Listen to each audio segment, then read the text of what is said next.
నమస్కారం NSTV news కి స్వాగతం. నా పేరు సంధ్య. ముందుగా వార్తల్లోని ముఖ్యాంశాలు. తిరుపతి జిల్లా శ్రీకాళహస్తి పట్టణంలోని పంచాయతీరాజ్ అతిథి గృహంలోని ప్రజా పరిష్కార వేదికలో ప్రజల సమస్యలను అడిగి తెలుసుకుని పరిష్కరించిన స్థానిక ఎమ్మెల్యే బొజ్జల వెంకట సుధీర్ రెడ్డి.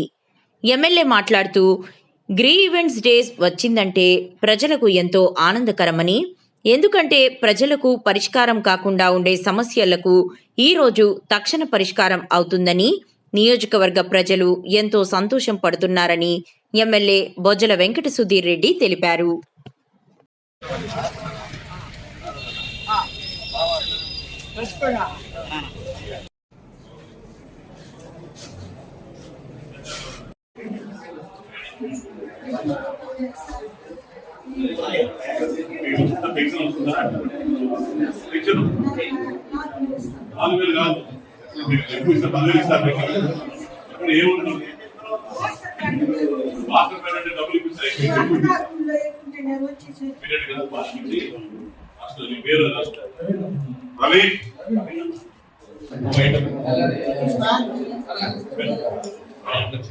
తెలుసమ్మా, తెచ్చిన తర్వాత ఇస్తారు.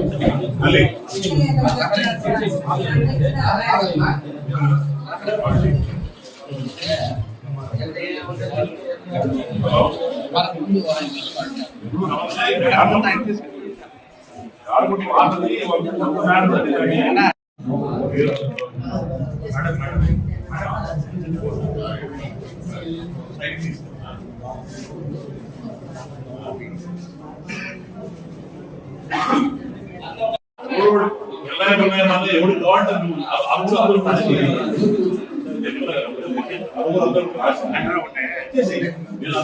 ఎవరు పెట్టుకొని ఇవన్నీ కూడా పిచ్చికాత కాయకాలు పెట్టుకొని చేసిన వ్యక్తి ఆ రోజు 5వ తరగతి. ఇప్పుడు ration card digital ration card చేరక చేస్తున్నాం. మీరంతా చూస్తున్నారు. బిఫోర్ ఆఫ్టర్ నాడు నేడు పెట్టుకొని ఇవన్నీ కూడా పిచ్చికాత కాయకాలు పెట్టుకొని చేసిన వ్యక్తి ఆ రోజు 5వ తరగతి. ఇప్పుడు ration card digital ration card చేరక చేస్తున్నాం. మీరంతా చూస్తున్నారు. బిఫోర్ ఆఫ్టర్ నాడు నేడు వచ్చిన తర్వాత కుటుంబ ప్రభుత్వం వచ్చిన తర్వాత 1వ తారీఖు అంటే అందరికీ సందడి రోజు, ఆనందం దినం. ఎందుకంటే ఇంటింటికి పోయి మా కార్యకర్తలు కావచ్చు, మా గవర్నెన్స్ లో ఉన్న ప్రతి ఒక్కరు ఎంప్లాయీస్ కావచ్చు, గవర్నమెంట్ ఎంప్లాయీస్ కావచ్చు, సచివాలయ స్టాఫ్ కావచ్చు, అందరూ వెళ్ళి పొద్దున్నే 6 గంటలకంతా తలుపు కొట్టి మరి పెన్షన్ ఇచ్చే ప్రభుత్వం ఏమన్నా ఉందంటే అది కేవలం ఎన్డీఏ ప్రభుత్వం అని గర్వంగా తెలియజేసుకుంటున్నా.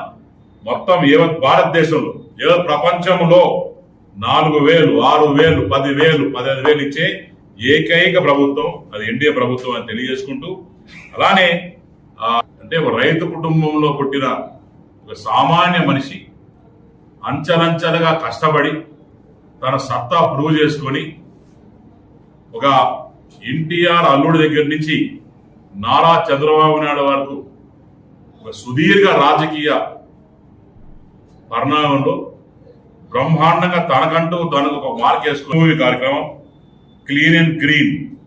ఏ రోజు కూడా క్లీన్ అండ్ గ్రీన్ ఎక్కడ కూడా దేశంలో ఎక్కడ లేనప్పుడు క్లీన్ అండ్ గ్రీన్ కార్యక్రమం పెట్టింది చంద్రబాబు నాయుడు గారు. చైల్డ్ వెల్ఫేర్ దీపం పథకం కింద బ్రహ్మాండంగా డెవలప్ చేసింది చంద్రబాబు నాయుడు గారు. అట్టనే బీసీ కమ్యూనిటీస్ ఏవైతే ఉన్నాయో వాళ్ళ బలహీన వర్గాలు ముందంజ ఉండాలని చెప్పి అటు చూస్తే మైనారిటీస్ కావచ్చు, ఎస్సీ ఎస్టీస్ కావచ్చు, అవన్నింటికి కూడా ప్రాధాన్యం ఇచ్చి ముందు తీసుకుపోయి ఎడ్యుకేషన్ పరంగా కావచ్చు, జాబ్ పరంగా కావచ్చు, అట్టనే నేషనల్ వంటింటి కుందేల నుంచి బయటొచ్చి, వంటింటి కుందేలుగా ఉన్నప్పటి నుంచి బయటొచ్చి సెల్ఫ్ రెస్పెక్ట్ కాపాడుకుంటూ పిల్లల్ని చదివించుకుంటూ బ్రహ్మాండంగా ముందు తీసుకుపోయింది. మరి మహిళ సత్కారం పెంచింది చంద్రబాబు నాయుడు గారిని గర్వంగా తెలియజేసుకుంటాం. అంతేకాకుండా పవర్ సెక్టర్ లో బ్రహ్మాండంగా రిఫార్మ్స్ ఇచ్చారు. ఓరా ఔటర్ రింగ్ రోడ్, హైటెక్ సిటీ ఏ రకంగా చేశారో ఈరోజు మన కళ్ళ ముందు ఉంది. అదే రకంగా అమరావతి నామకరణ సృష్టికరణ చేసి ముందు తీసుకుపోతున్న వ్యక్తి ఈరోజు చంద్రబాబు నాయుడు గారు అని చెప్పుకోవచ్చు. ఆ రోజు నాడు పీపీపీ మోడల్ పెట్టారు. ఐటీ అంటే భయపడటం, ఐటీ చదివిస్తే రేపు పొద్దున మన పిల్లల పరిస్థితి ఏంటి అనేది అనుకుంటే అప్పుడు చంద్రబాబు నాయుడు ఉండి భరోసా ఇచ్చి ప్రతి ఒక్కరి ఐటీ రిఫార్మ్స్ తీసుకొచ్చి ముందు తీసుకున్న వ్యక్తి మరి చంద్రబాబు నాయుడు గారు అని చెప్పి ఈ ప్రభావపరంగా మరి గర్వంగా చెప్తున్నారు. నాడు 2020 పెట్టారు. మీకు అందరూ గుర్తుంటారు. అందరూ కూడా ముక్కులు వేరేశారు. 2020 అని ఇప్పుడున్న విజన్ తర్వాత 2020 విజన్ ఏం పరిస్థితి అదేమైంది. నాడు నేను నాన్నగారు ఇద్దరం కలిసి స్కూల్ అయిపోయిన తర్వాత ఒక అంబాసిడర్ కారు ఉండేది మాకు, ADL 1 అనేది. ఆ కారులో ఎక్కి హైటెక్ సిటీ పోతున్నప్పుడు నాయన యాడికి పోతున్నాడు అంటే హైటెక్ సిటీ తిప్పుకొచ్చాడు. రాళ్ళు, రప్పలు, దుమ్ము, ధూళి, ప్రాపర్గా రోడ్డు కూడా వేయలేదు. 2 సార్లు పంచలేదు. బాగా గుర్తాడుతున్నారు. అలాంటి హైటెక్ సిటీ ఈరోజు చూస్తే ఏ రకంగా చరిష్పోతుందో మనం చూస్తాం. ఇది vision of a great leader Chandrababu Naidu గారు అని చెప్తా ఉన్నారు. Digitalisation of governance, e governance అని next coming to Swachh Bharat. Swachh Bharat లో కూడా పార్ట్ ఆఫ్ స్వచ్ఛ భారత్ కింద అటు మోడీ గారు అన్న చంద్రబాబు నాయుడు గారు ఏ రకంగా చేసి చూసాం. అన్నా క్యాంటీన్స్, పేదవాడికి తిండి లేకపోతే నేను ఉన్నాను, అన్నం పెడతానని చెప్పి ఇక్కడ పెట్టిన తర్వాత జయలలిత అక్కడ పక్కన ఆ రోజు అమ్మా క్యాంటీన్ పెట్టింది. అందరు తెలిసిన విషయం. బ్రహ్మాండం తిండి పెట్టిన ఘనత చంద్రబాబు. ఇజ్రాయెల్కి వెళ్ళి అక్కడ ఫార్మింగ్ ఏ రకంగా చేస్తున్నారని చెప్పి చూసి వచ్చి తిరిగి మళ్ళా ఆ కల్చర్ తీసుకొచ్చి ఒక టెక్నాలజీతోని ఎట్లా చేయాలి ఫార్మింగ్ అనేది తీసుకొచ్చిన ఘనత చంద్రబాబు నాయుడు గారు గర్వంగా తెలియజేస్తుంది. అట్లనే ఇరిగేషన్ కానీ